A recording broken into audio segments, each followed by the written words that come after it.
Firstly, what are we trying to achieve? Well, what we're trying to achieve is to make sure that all children in our schooling system are in the environment that is best suited for the developmental age that they are at.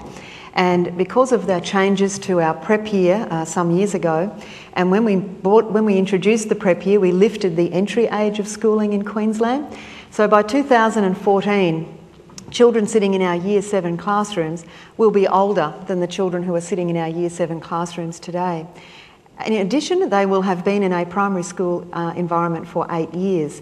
So the concern was that if we left that Year 7 in the primary school environment, that these children would not be in the right school setting for the developmental age that they were at. They will be much closer. Many of them will already be adolescents in Year 7. More than half of them will have turned 13.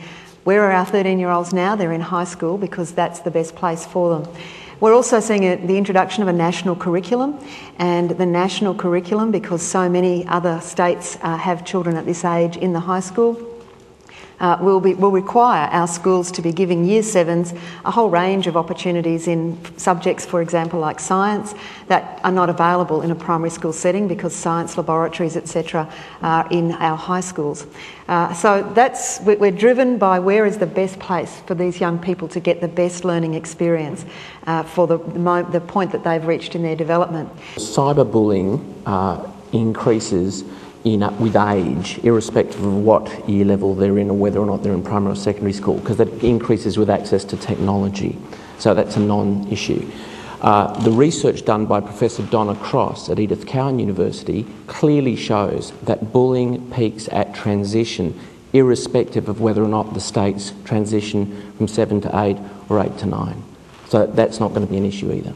So parents shouldn't be fearful about sending their 12-year-olds into high schools with 17 and 18-year-olds. I know of no state in Australia that has done more and is doing more to address this issue than the Queensland Department of Education and Queensland generally. So I think I'd be very happy if I was a parent in Queensland, and I am speaking as a Victorian. I don't believe there is any weightage towards non-state schools in the assessment of OP outcomes. We have a very robust system of determining OPs in Queensland. The Queensland Studies Authority does very significant work in that space, an independent body that works in delivering that framework through which curriculum is administered and assessment takes place. So that's not the advice that I've had, that there are any weightages in the system towards any particular system in determining outcomes. I think it's a great question. It's a critical issue that many teachers are facing, how best to manage behaviour in the classroom. And recognising in that classroom, you'll have a range of different students with different needs, some who are very high achieving students who need to be pushed and stimulated, and other kids who have other challenges. I think what's critical, and I'm aware that the schools have this, is having very clear guidelines and policies about behaviour management and what teachers need to do and how they need to deal with disruptive behaviour. So the clear guidelines are part of it, but also clear responses. There is a range of reasons why behavioural problems are manifesting themselves in schools. So there might be some underlying issues that the family needs to be brought on. So it's not just an individual issue or a teacher issue, it's a school and a family issue. So having that dialogue is really critical as well. So it is about a whole school policy and practice to address this. The core around this is that I have a very basic belief that young people are good and want to be good. But we deal with a whole range of people. Schools are like a melting pot of society. What we focus on is what we can control. For me, that's about developing a culture where it's not only okay to achieve, but it's actually the accepted norm to achieve and behave and do the right thing.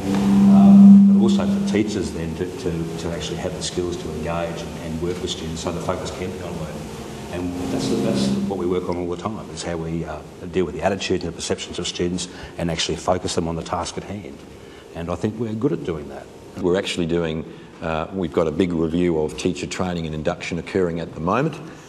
We had a big report that I released on behalf of the government before Easter, and with about 65 recommendations, 20 odd we are implementing straight away, 44 we've got referred to a ministerial working group that I've set up. So that is something perhaps could be considered in that context, but teachers at the moment are expected to try and teach to the particular needs of all children in their class, including those that are gifted and talented. The Australian Communications and Media Authority have just put online teaching education material.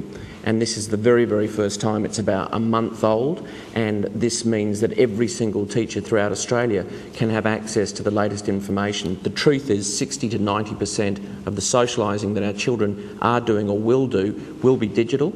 It is imperative that we give them the skills, the knowledge and the strategies to use this technology in a safe, smart and responsible way.